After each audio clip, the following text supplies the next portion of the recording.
न बूढ़ा होता है। ज्ञान ज्ञान होता है। तो ये ज्ञान की प्राप्ति के लिए इस ज्ञान यज्ञ में आप सभी शरीक हो। मैं अपनी वाणी को विराम देने जा रहा हूँ। एक बार जयकारा करें। बोलिए राघवेंद्र सरकार की, बजरंग लाल की। हर हर नर महादेव हर।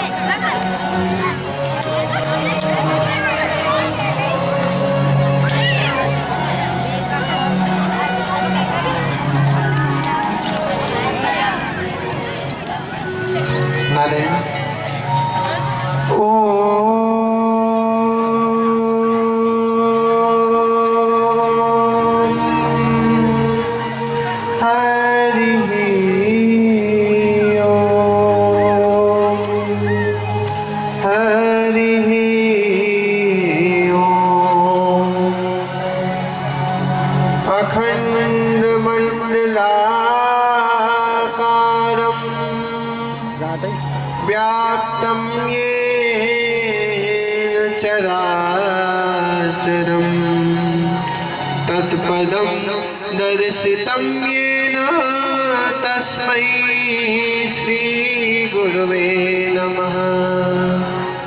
गजाननं भूतगणाधिसेवितं कपेत जम्बूफलचारुभक्षणम् उमासुतं शोकविनाशकारकं नमामि विघ्नेश्वरपादपङ्कजं। वर्णानामर्थसङ्घानां रसानां छन्दसामपि मङ्गलानां च कर्तारो वन्दे वाणी विनायकम्। नमोऽस्तु रामाय सलक्ष्मणाय दैव्यै च तस्यै जनकात्मजाय। नमोऽस्तु रुद्रेन्द्र यमानिलेभ्यो। नमोऽस्तु चन्द्रार्कमरुद्गणेभ्यः। सच्चिदानन्दरूपाय विश्वोत्पत्त्यादिहेतवे तापत्रय विनाशाय श्रीकृष्णाय नमो नमः। वयं नुमः हरि शरणं हरि शरणं हरि शरणं हरि शरणं हरि शरणं हरि शरणं हरि शरणं हरि शरणं हरि शरणं हरि शरणं हरि शरणं हरि शरणं हरि शरणं हरि शरणं हरि शरणं हरि शरणं गुरु शरणं गुरु शरणं गुरु शरणं गुरु शरणं गुरु शरणं गुरु शरणं गुरु शरणं गुरु शरणं हरि शरणं हरि शरणं हरि शरणं हरि शरणं हरि शरणं हरि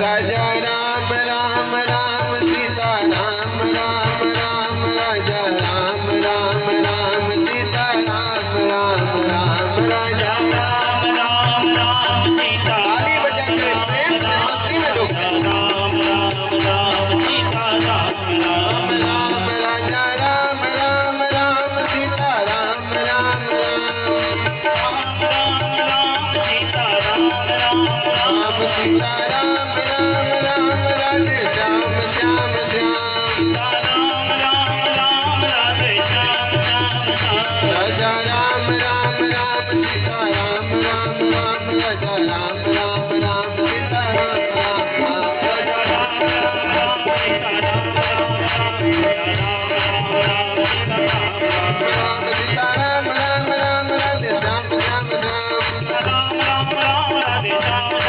राधे श्याम श्याम श्याम राम राम राधे श्याम श्याम श्याम राधे श्याम श्याम श्याम सीता राम राम राम राधे श्याम श्याम श्याम राजा राम राम राम सीता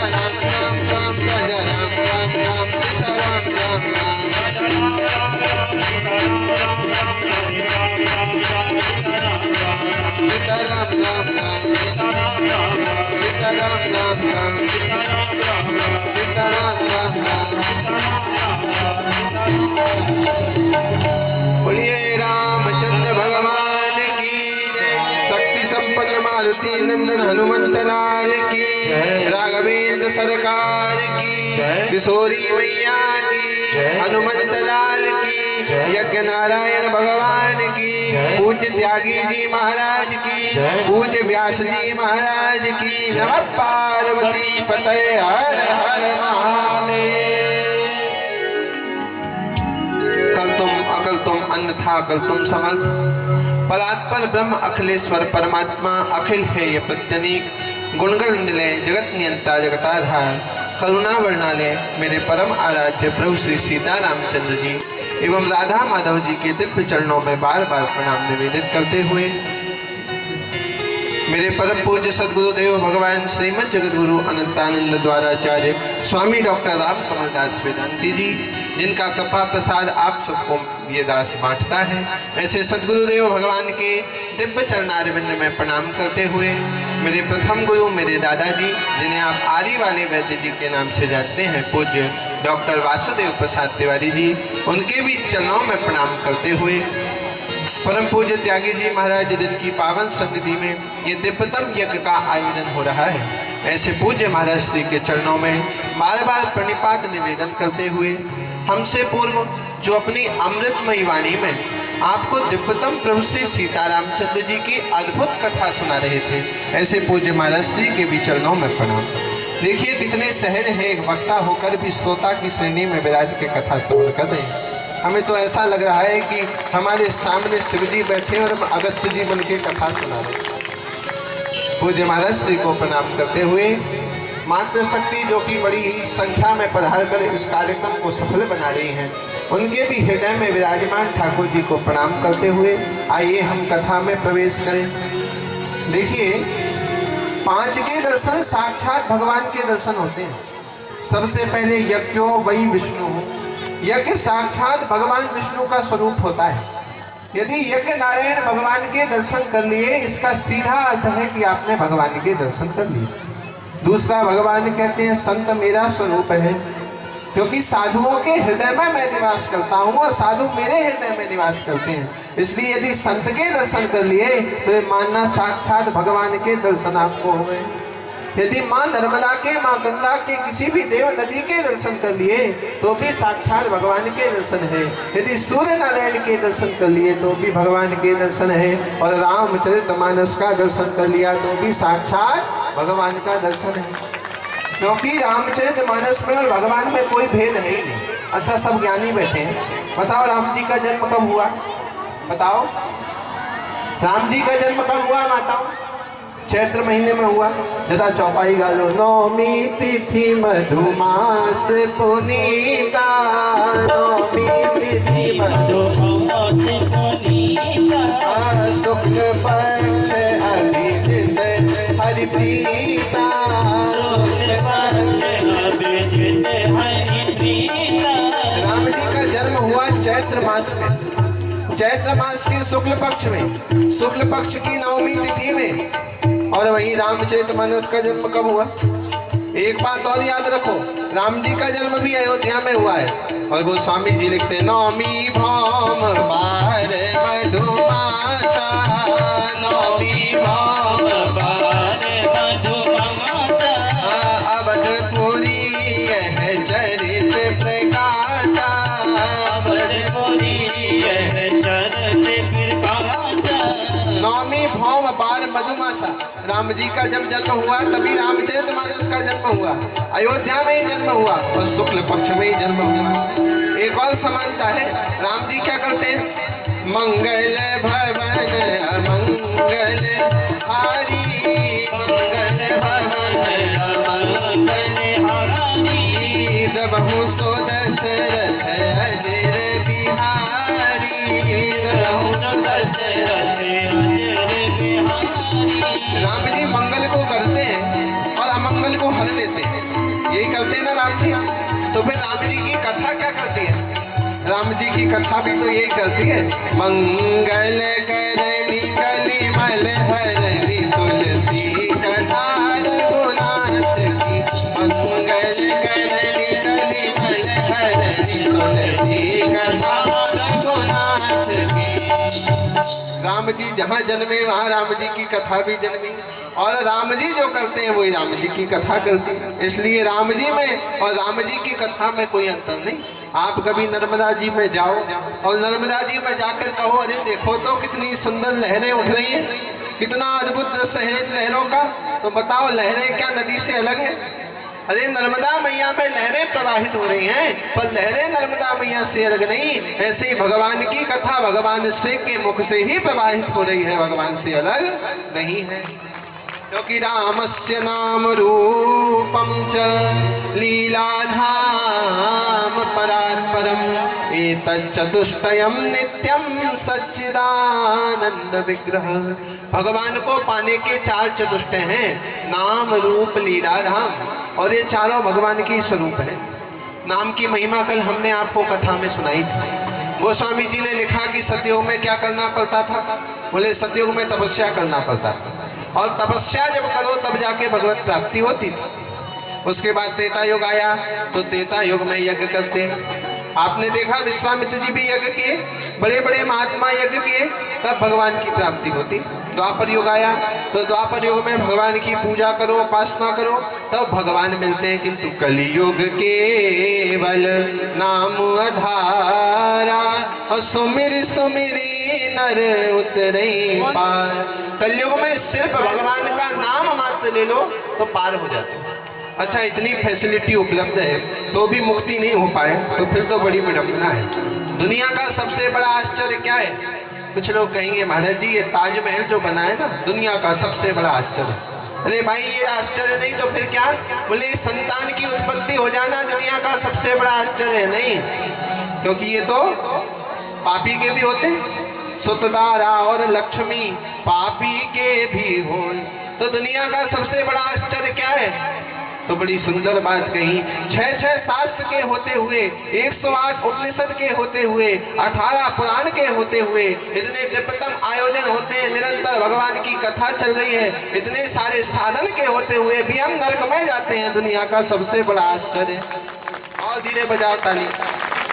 हाँ, दुनिया का सबसे बड़ा आश्चर्य तो यही है।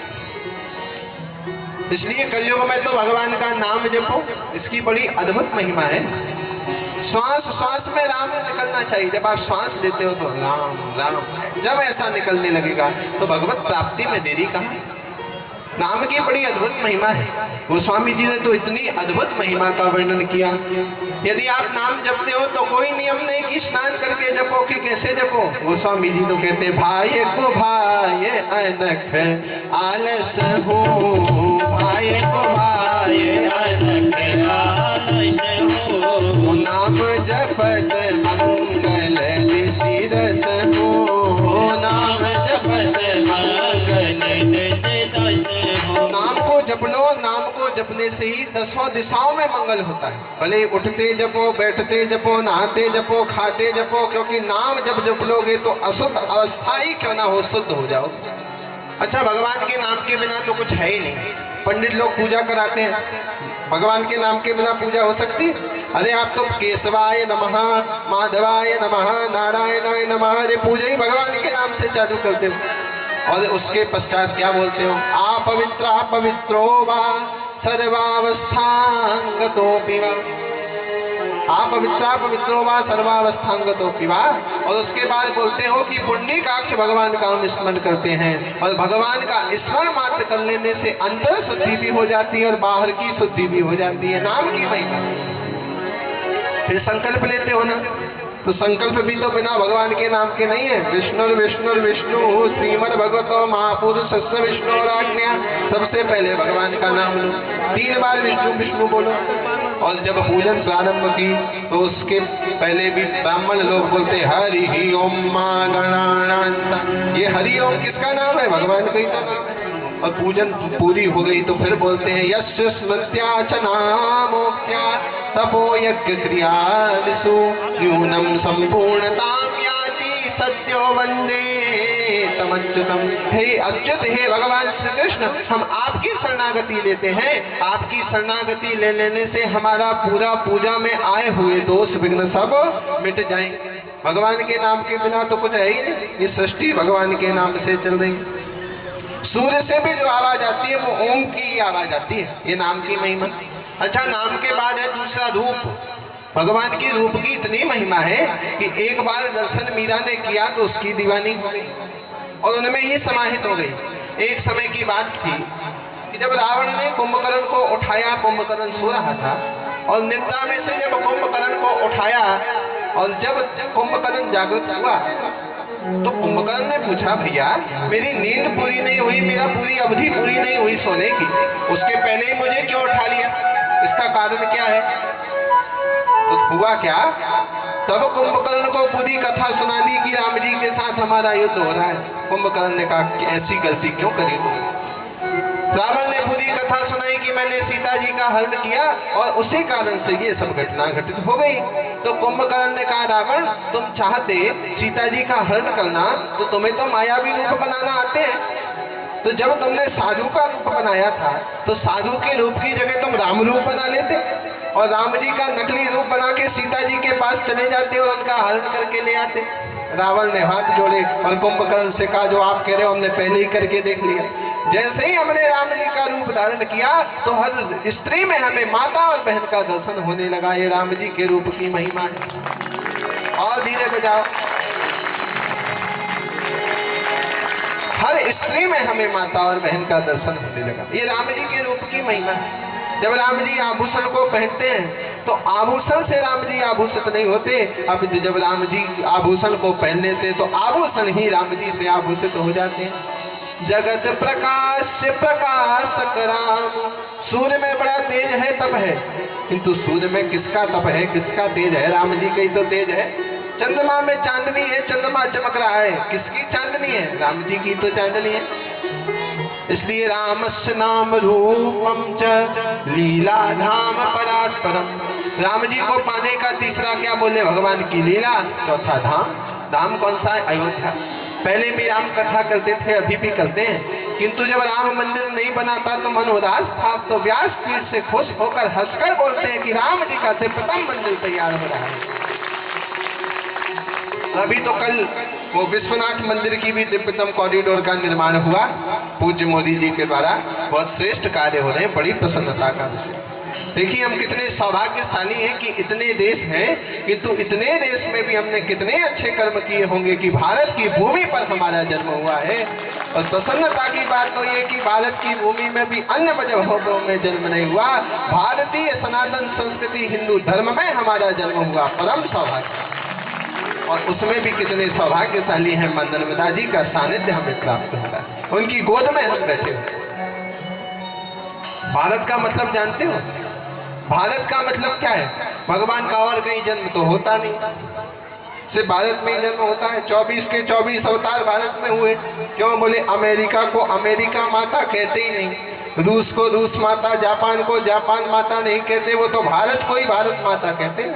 और बालक का जन्म तो माँ की कोख से ही होता है, और भारत माता की कोख से प्रभु श्री राम जन्म लेते हैं, कृष्ण जन्म लेते हैं। वो स्वामी तुलसीदास जी ने रामचरितमानस में भारत शब्द का प्रयोग नहीं किया, क्योंकि गोस्वामी जी ने रामचरितमानस की रचना किसी पर्टिकुलर देश के लिए नहीं की, पूरे विश्व के कल्याण के लिए की। किंतु जब भारत देश की प्रशंसा की बात आई तो गोस्वामी जी ने की है। धन्य देश सो जहाँ सुर सरी, धन्य देश सो जहाँ सुर सरी। धन्य देश सो जहाँ सुर सरी, वह देश धन्य है जहाँ पर माँ गंगा प्रवाहित हो रही। अच्छा, कौन सा देश है जहाँ गंगा प्रवाहित हो रही? भारत देश। गोस्वामी जी ने भारत देश की प्रशंसा तो कर ही दी, क्योंकि धन्य नारी पतिव्रत अनुसरी, यहाँ की नारी तो पतिव्रत धर्म का पालन करती है, इसलिए ये भारत देश है। अयोध्या तो इतना अद्भुत धाम है कि पूछो मत। अयोध्या की इतनी अद्भुत महिमा है कि जितने भी तीर्थ है ना, सब अयोध्या के आगे नतमस्तक है। तीर्थ कितने हैं? अयोध्या, मथुरा, माया, काशी, कांची, अवंतिका, पुरी, द्वारावती चैव सप्तेते मोक्षदायिका। सबसे पहला अयोध्या ही है, दूसरा है काशी। तो काशी के अधिपति कौन है? विश्वनाथ जी। और विश्वनाथ जी को तो राम जी ने ड्यूटी देके रखी है। आनंद रामायण में कहते हैं, हम तुम भगवान नाम गुणे कथा थोका श्याम निसंभवान्य। स्वयं भगवान शिव राम जी से कह रहे हैं कि आपके नाम से हम कृतार्थ हुए, और आपके नाम से कृतार्थ होकर हमने जितने भी काशी में लोग मरते हैं उनके कान में राम नाम को कहा है और कहते हैं। किसके नतमस्तक हो गए? राम जी के। और भगवान शिव तो यही है कि तुम पुनि राम राम दिन राति, आप तो दिन रात राम ही नाम जपते रहते हो। एक और तीर्थ है, कौन सा तीर्थ है? भगवान का मथुरा, द्वारका। तो द्वारका के अधिपति कौन है? कौन है? कृष्ण जी। अच्छा, इनकी जो एक है ना सत्या जी, इनकी ससुराल कौन सी है? अयोध्या। और एक बात याद रखना, ससुराल के सामने सभी के मत्थे झुके रहते हैं। सही बात है कि नहीं? अब भगवान श्री कृष्ण की ससुराल तो हो गई, अयोध्या हो गई कि नहीं? और ससुराल के सामने तो सबके सिर झुक जाते हैं। इसलिए कहने का तात्पर्य है कि ये जो अयोध्या है बड़ी अद्भुत भूमि है जहाँ राम जी का जन्म है। सीताराम जी की प्यारी रजधानी लागे, रजधानी लागे, मोहे मीठो मीठो सब्जुदी दो पानी लागे। सीताराम जी की प्यारी रजधानी लागे, रजधानी लागे, मोहे नीको नीको सरजूनी को पानी लागे। सीताराम जी की प्यारी रजधानी लागे, रजधानी लागे, मोहे मीठो मीठो सरियो नीरो पानी लागे। सीताराम जी की प्यारी रजधानी लागे, रजधानी लागे, मोहे मीठो मीठो सरजूनी को पानी लागे। धन्य कौशल्या धन्य कैकेयी धन्य सुमित्रा मैया, धन्य कौशल्या सुमित्रा धन्य कैकेयी मैया, धन्य कौशल्या धन्य कैकेयी धन्य सुमित्रा मैया, धन्य सुमित्रा धन्य कौशल्या धन्य कैकेयी मैया। धन्य भूप दशरथ के अंगना खेले चारों भैया, धन्य भूप दशरथ के अंगना खेले चारों भैया। मीठी कोतली रसीली प्रभु की वाणी लागे, प्रभु की वाणी लागे, मोहे मीठो मीठो सरजूनी को पानी लागे। सीताराम जी की प्यारी रजधानी लागे, रजधानी लागे, मोहे मीठो मीठो सरजूनी को पानी लागे। प्रेम से ताली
सहज सुहावन जन्मभूमि श्री रघुवर राम लला की। सहज सुहावन जन्मभूमि श्री राम लला की। जानकी महल सजी सुंदर शोभा लक्ष्मण जो के किला की। जानकी महल सजी सुंदर शोभा लक्ष्मण जो के किला की। आँखी कैसे तो प्रीत पुरानी लागे, हाँ पुरानी लागे। मोहे देखो देखो सरजो देखो भारी लागे। सीताराम जी की भारी लागे, भारी लागे। मोहे देखो देखो सरजो देखो भारी लागे। जय सिया राम दंडवत भैया मधुरी वाणी बोले। जय सिया राम दंडवत भैया मधुरे वाणी बोले। करे कीर्तन संत मगन मन गली गली में डोले।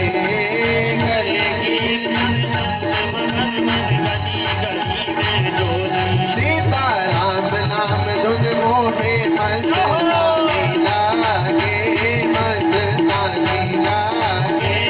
मोहे देखो देखो सरजो देखो भारी लागे। सीताराम जी की प्यारी राजे भारी लागे, राजे भारी लागे। मोहे देखो देखो सरजो देखो भारी लागे। सीताराम जी की प्यारी राजधानी लागे, राजधानी लागे। मोहे देखो देखो सरजो देखो भारी लागे। मोहे देखो देखो सरजो देखो भारी लागे। बोलिए अयोध्या धाम की जय हो। राम जी के नाम रूप लीला धाम इन चारों की बड़ी अद्भुत महिमा है। अब कल की कथा में हम आपको लेके चले। कल परसों कथा सत्संग की महिमा पर ही विश्राम ली थी, कल रामचरितमानस की महिमा पर विश्राम ली थी, और बाकी तो पूज्य महाराज श्री आपको बड़ी मीठी कथा सुना रहे हैं, इसलिए जैसी हरी इच्छा रहेगी वैसी कथा सुनाएंगे। देखिए श्री रामचरितमानस में 7 कांड है, मतलब 7 सोपान है। ये 7 कांड ही भगवान का पूरा स्वरूप है, भगवान के पैर से लेकर शीश तक, और ये 7 कांड ही कल्प वृक्ष है। इसकी जड़ क्या है? बोले बाल कांड इसकी जड़ है। कल्प वृक्ष रूपी वृक्ष की यह रामचरितमानस की जड़ कौन है? बोले बाल कांड, क्योंकि बाल कांड में प्रभु की बड़ी अद्भुत अद्भुत लीलाओं का वर्णन है। अयोध्या कांड क्या है? बोले अयोध्या कांड इसका तना है, कल्प वृक्ष का तना है। अरण्य कांड क्या है? बोले अरण्य कांड डालियां हैं। और फिर वेद रूपी कल्प वृक्ष के पत्ते क्या हैं? पत्ते हैं किष्किंधा कांड। और जो पुष्प लगे रहते हैं वो क्या है? सुंदर कांड, क्योंकि वृक्ष का सौंदर्य कैसे बढ़ता है? पुष्प से, और इसका नाम क्या है? सुंदर कांड। तो जो इस वेद रूपी कल्प वृक्ष की महिमा को बढ़ाए वो है सुंदर कांड। फिर क्या आया? सुंदर कांड के बाद है कौन सा कांड है? सुंदर कांड लंका कांड। लंका कांड क्या है? फल, और फल के बाद निकलता है रस, तो उत्तर कांड है रस। हो गया कि नहीं कल्प वृक्ष? 7 पुलियों से उसकी तुलना की गई। सबसे पहली पुली है अयोध्या। बाल कांड की तुलना अयोध्यापुरी से करी गई। क्यों? राम जी का जन्म कहाँ हुआ? अभी हम गा रहे थे ना, सीताराम जी की प्यारी राजधानी लागी। राम जी का जन्म अयोध्या में हुआ, इसलिए बालकांड की तुलना अयोध्या कांड से की गई। और अयोध्या मथुरा दूसरा कांड है। कौन सा कांड? अयोध्या कांड। अयोध्या कांड की तुलना किस कांड के साथ की गई? किस पुरी के साथ की गई? मथुरा के साथ। जिस प्रकार से नंदनंदन भगवान श्याम सुंदर मथुरा का राज्य दिलाकर वापस लौट जाते हैं द्वारका को, उसी प्रकार से सारी भूमिका बनी, किंतु राज्य राम जी ने किया नहीं, भरत जी को देके प्रस्थान कर गए। इसलिए इसकी तुलना किसके साथ है? मथुरा के साथ। और अयोध्या मथुरा माया, अरण्य कांड की तुलना माया अर्थात हरिद्वार के साथ की गई। माया का मतलब समझते हो? माया का मतलब होता है जो दिखे पर है नहीं वो माया, जो दिखे पर है नहीं वो माया। अब अरण्य कांड में सब कुछ डुप्लीकेट। सीता जी तो माया सीता, क्योंकि असली सीता तो अग्नि में प्रवेश कर गई। रावण भी डुप्लीकेट, साधु का रूप बना के आया। और जहाँ तक कि राम जी जिस मृग के पीछे भागे वो मृग भी डुप्लीकेट। सब कुछ डुप्लीकेट। चौथा कांड आया कौन सा? किष्किंधा कांड। अयोध्या, मथुरा, माया, काशी। काशी के अधिपति कौन है? काशी के अधिपति है भगवान विश्वनाथ। और विश्वनाथ कौन है? हनुमान जी है कि नहीं? हनुमान जी। और हनुमान जी का प्रवेश किस कांड में हुआ? किष्किंधा कांड में। इसलिए इसकी तुलना किसके साथ हो गई? अयोध्या, मथुरा, माया, काशी, कांची, अवंतिका। अवंतिका। अब कांची की तुलना की गई सुंदरकांड के साथ, क्योंकि कांची दो हैं, शिव कांची, विष्णु कांची। और जो सुंदरकांड में चरित्र है ना, 30 दोहों में हनुमान जी का चरित्र है और 30 दोहों में राम जी का चरित्र है। तो 30 दोहों में चरित्र पड़ गए। इसका मतलब क्या है? एक शिव कांची और एक विष्णु कांची। अयोध्या, मथुरा, माया, काशी, कांची, अवंतिका, पुरी, द्वारावती चैव सप्तेते मोक्षदायिका। उसके पश्चात जो आखिरी कांड है वो कौन सा कांड है? उत्तर कांड। जिस प्रकार से नंदनंदन भगवान श्याम सुंदर राज्य के लिए बैठते हैं द्वारका की गद्दी पे, वैसे ही मेरे राम जी अयोध्या की गद्दी पे विराजित होते हैं। इसलिए द्वारकापुरी से तुलना की गई। ये 7 कांड हैं। रामचरितमानस की महिमा का कल हमने वर्णन किया था। अब हम प्रवेश करेंगे मंगलाचरण। मंगलाचरण के पहले श्लोक में कहते हैं जानकी बल्लभो विजयते। क्या कहते हैं? जानकी बल्लभो विजय। अब माताओं ध्यान से सुनना, आपकी बात आ गई। कैसे? बोले यहाँ पर जानकी शब्द का प्रयोग क्यों किया? अरे राम जी का ही नाम सबसे पहले ले देते। हमारे यहाँ की परंपरा है, सबसे पहले क्या कहा जाता है? शिव पार्वती नहीं कहा जाता, राम सीता नहीं कहा जाता, सीता राम कहा जाता है, राधा कृष्ण कहा जाता है। माता तो सबसे पहले ही होती है। सीता जी का नाम भी सबसे पहले ही है। क्यों? बोले जानकी बल्लभो विजयते। राम जी की महिमा किसने बढ़ाई? राम जी की महिमा तो सीता जी ने बढ़ाई। यदि राम जी के चरित्र से सीता जी को हटा दो तो कुछ शेष बचता है? कुछ शेष नहीं बचता। सब सीता जी की तो लीला है। राम जी की महिमा यदि किसी ने बढ़ाई है तो माँ सीता जी ने बढ़ाई है। जानकी बल्लभो विजयते। और ये बात में कोई संदेह नहीं कि राम जी कौन है? रामो विग्रहवान धर्मा। और धर्म की महिमा भी यदि किसी ने बढ़ाई है तो भारत देश की माताओं ने बढ़ाई है। इसलिए माता का स्थान सबसे ऊंचा। एक समय की बात थी, अमेरिका में कॉन्फ्रेंस चल रहा था। ध्यान से सुनना। अमेरिका की माताएं खड़ी हुई और उन्होंने कहा देखो भैया, हमसे ज्यादा प्रतापी महिलाएं कहीं कोई देश में है ही नहीं। क्यों? बोले हमारे यहाँ की माता तो चांद पे जाती है और चांद पे जाकर वहां का पता लगाकर आती है। भारत देश की माता बैठी हुई थी। सबने अपने अपने देश की माताओं की प्रशंसा की। एक ने कहा हमारे यहाँ की माता चांद पर जाती है। भारत देश की माता सुन रही थी। इतने में क्या हुआ? भारत देश की माता ने कहा पहली बात, हमारे यहाँ की माताओं में विनम्रता बहुत है, और दूसरी बात, तुम्हारी यहाँ की माता तो चंद्रलोक में जाके चंद्र का दर्शन करके आती है, और हमारे यहाँ की सावित्री तो यमलोक में जाकर सत्यवान को लौटा कर आ जाती है। अब बताओ कौन सी जाती?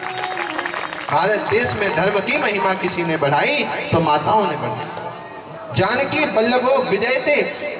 यदि कोई भी चुनाव हो तो श्रीमती जी का नाम पहले और पतिदेव का नाम बाद में आता है, क्योंकि पतिदेव की महिमा भी श्रीमती जी के कारण बनती। और देखा जाए तो सीता जी और राम जी अलग तो है नहीं। एक ज्योति भवे द्वेधा। ज्योति एक है। आप कभी कभी चंद्रमा को ऐसे करके देखना, कितने चंद्रमा दिखेंगे? 2 दिखेंगे। चंद्रमा तो एक ही है, ऐसे करके देखा तो 2-2 क्यों दिखने लगे? भाई एक ज्योति 2 रूप में विभक्त हो गई आंखों के कारण। ऐसे ही एक ज्योति है वह राम और सीता, किंतु आपने दर्शन किया तो 2 रूप में विभक्त हो गई। जिस प्रकार से दूध की सफेदी अलग नहीं है, चंद्रमा से चंद्रमा की चांदनी अलग नहीं है, सूर्य से सूर्य का प्रकाश अलग नहीं है, उसी प्रकार से सीता जी और राम जी आपस में अलग नहीं है, राधा जी और कृष्ण जी आपस में अलग नहीं, दोनों एक है। एक ज्योति भवेत् तेधा राधा कृष्ण स्वरूपाम्बै कृष्णम राधा स्वरूपिणम। वहाँ महाराज की लीला कन्हैया जी ने क्या कर दी? तो लोग प्रश्न पे प्रश्न उठाने लगे। अरे ये काय के भगवान माताओं के बीच में लीला कर रहे हैं? अरे भाई वो भगवान है, और समर्थ को नहीं दोष गोसाई, समर्थ को नहीं दोष गोसाई, रवि पावक सुर सर की ना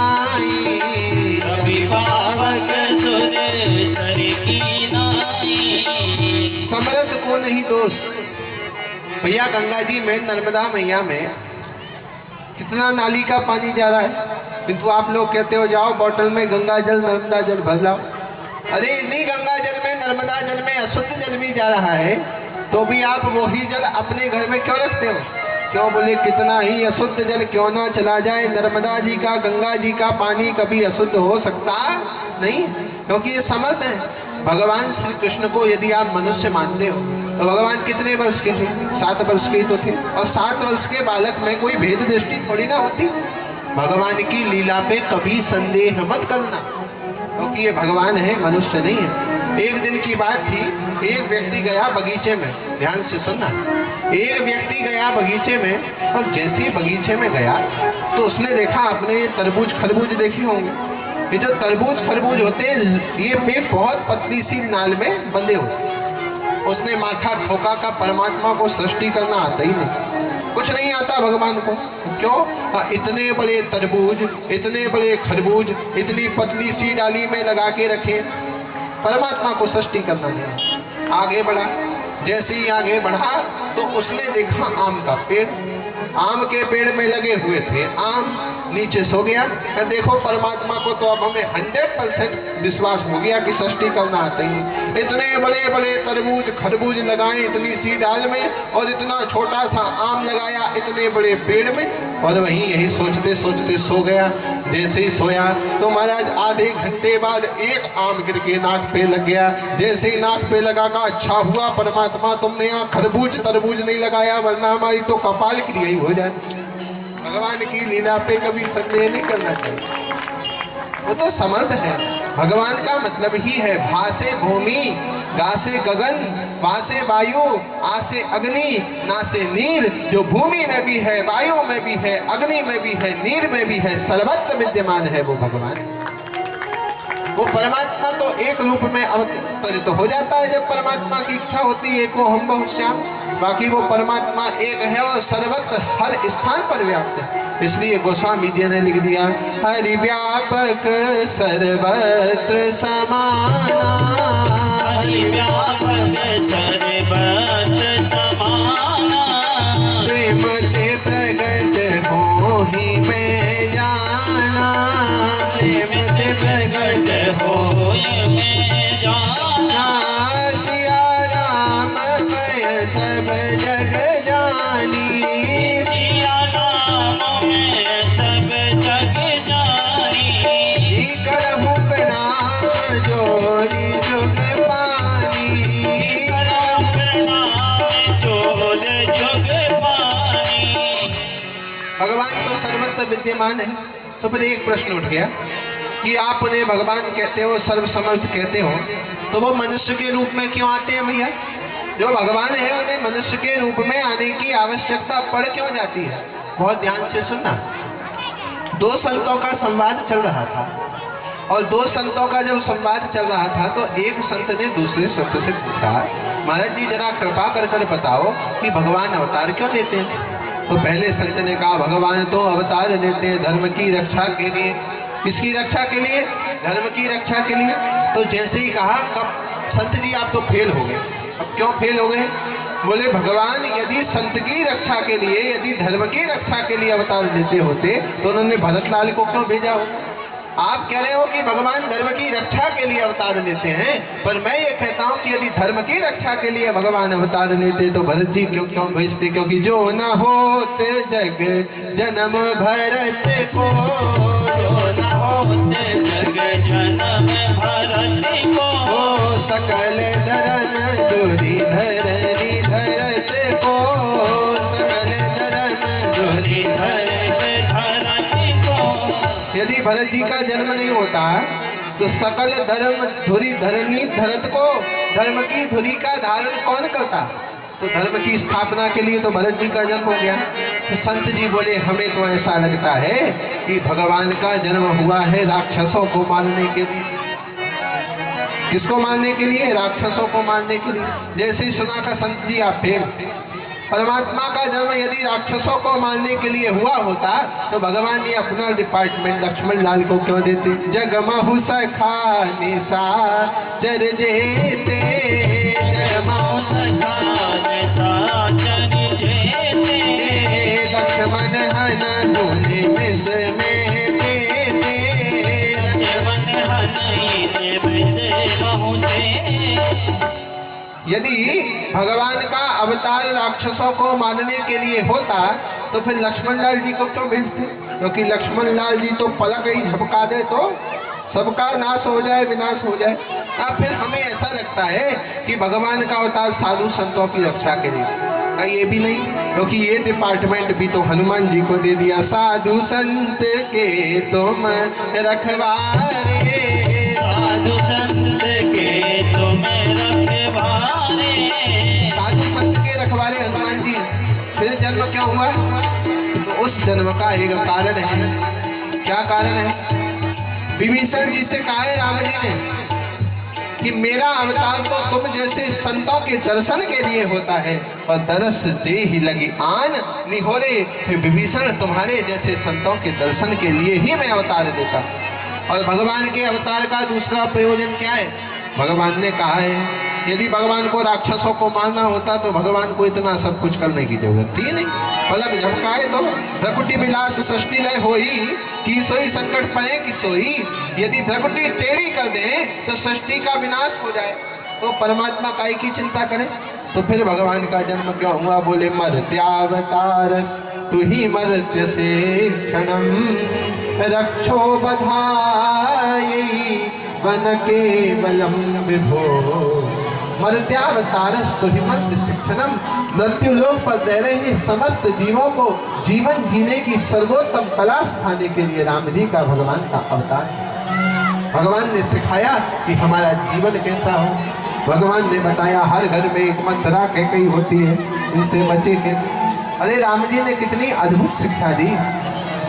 और श्री रामचरितमानस को सिखाती है माँ कैसे हो, पुत्र कैसे। कौशल्या मैया जी ने भी राम जी को बड़े अद्भुत संस्कार दिए। एक समय की बात है सज्जनों, ध्यान से सुनना। जब मेरे प्रभु श्री सीता रामचंद्र जी का वनवास हो गया और कैकई मैया से मिलकर कौशल्या मैया के पास पहुंचे हैं, कौशल्या मैया शेरवानी सिल रही है, पीताम्बर सिल रही है। मेरा राम आएगा और राम को ये पीताम्बर पहनाऊंगी और इसी पीताम्बर को पहनकर मेरा राम राजगद्दी पर बैठेगा, इस भावना से पीताम्बर सिल रही है। और जैसे ही राम जी आए और राम जी को आते देखा, कौशल्या मैया ने पीताम्बर लेकर सामने खड़ी हो गई। राम जी ने कहा देखो मैया, आपसे मैं प्रश्न करना चाहूंगा कि राजा पद बड़ा होता है कि युवराज पद? राजा पद बड़ा होता है कि युवराज पद? माता ने कहा देखो बेटा, जहां तक मैं जानती हूँ तो युवराज पद से बड़ा तो राजा का पद होता है। तो पिताजी ने तो मुझे राजा बना दिया। पिता दीन मोहि कानन राजू, पिताजी ने तो मुझे जंगल का राजा बना दिया। माता ने सुना, माता ने कहा बेटा 10 गुना अधिकार पिता से ज्यादा माँ का होता है, मैं कहती हूँ तू बन जा। राम जी ने कहा यदि माँ की भी आज्ञा हो तो फिर आप रोकोगी? कौशल्या मैया ने कहा कदापि नहीं। तो कहती है कैकई मैया की आज्ञा से ही दशरथ जी ने वन भेजा है। कौशल्या मैया ने एक बार भी नहीं कहा कि कैकई होती कौन है तुझे वनवास देने। कौशल्या मैया ने आंख में आंसू भरे और कौशल्या मैया को वो दृश्य याद आ गया। जब राम जी छोटे थे ना, तो राम जी ने एक बार मैया मैया बोला। कौशल्या मैया की अभिलाषा थी कि कब मेरा राम अपने मुखारविंद से मैया मैया को मिला। एक दिन की बात थी, कौशल्या मैया राम जी को चम्मच से खीर खिला रही है और उसी समय राम जी बोले मैया मैया। जैसे ही राम जी मैया बोले ना, कौशल्या मैया ने राम जी से कहा तेरी मैया मैं नहीं। राम जी अपनी मीठी आवाज में बोले यदि आप मेरी मैया नहीं हो तो मेरी मैया कौन है? उसी समय राम जी की उंगली को पकड़कर कैकई मैया की ओर उंगली दिखाकर कहा तेरी मैया तो वो। कौशल्या मैया ने कहा जिस राम को मैंने बचपन से ऐसे संस्कार दिए हैं, यदि एक बार भी कह दिया कि कैकई होती कौन है तुझे वनवास देने वाली, तो इतना तो मुझे विश्वास है कि गया हुआ राज्य वापस आ सकता है, पर गए हुए संस्कार कदापि वापस नहीं आ सकते। ऐसी माँ है। और राम जी के संस्कार तो देखो, मेरे राम जी इतने शीलवान हैं कि मेरे राम जी जब प्रस्थान करते हैं ना, और राम जी ने देखा है निषाद राज को खड़े हुए।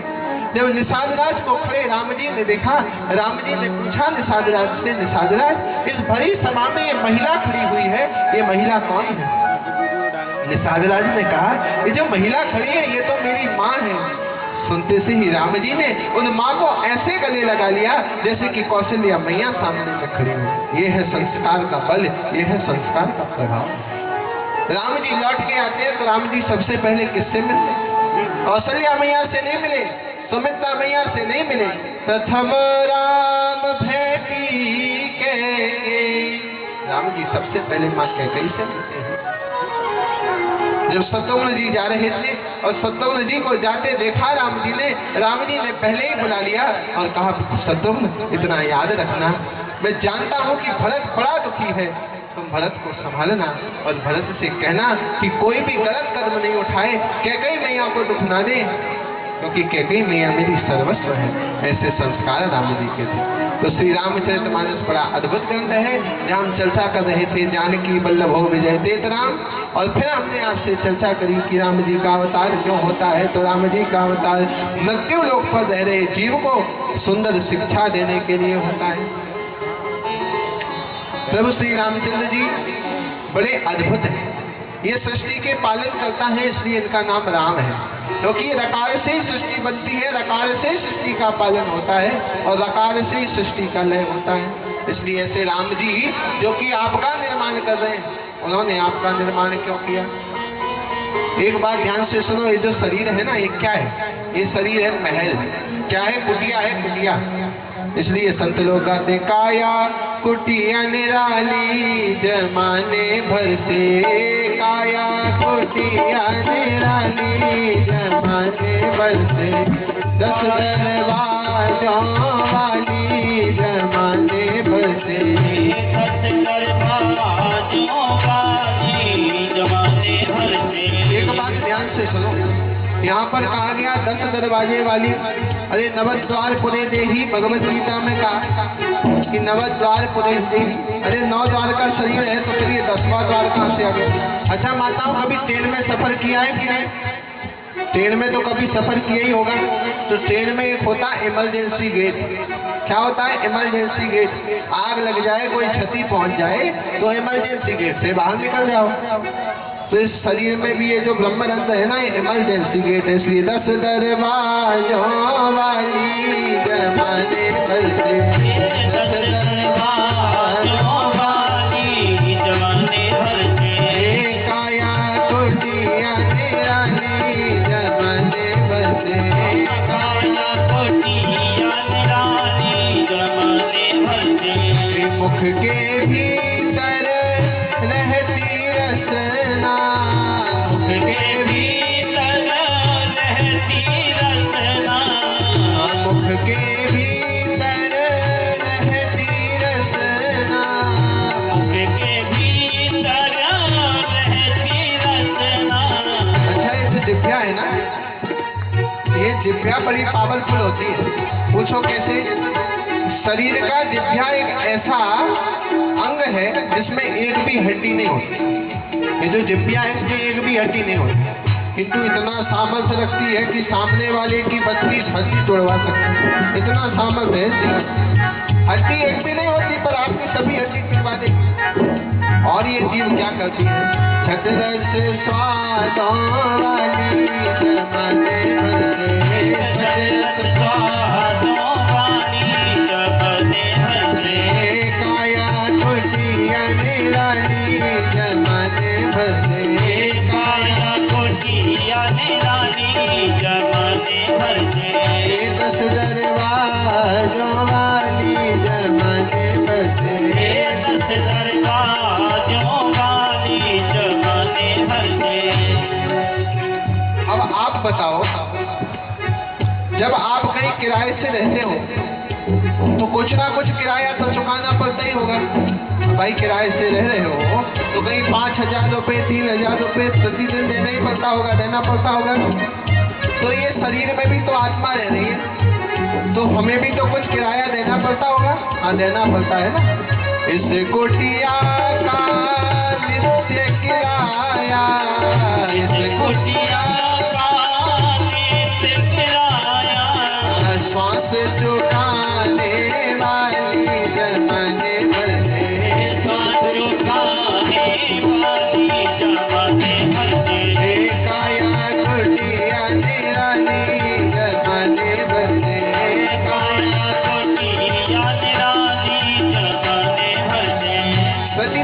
श्वास चल रही है और ये श्वास ही तो किराया चुका रही।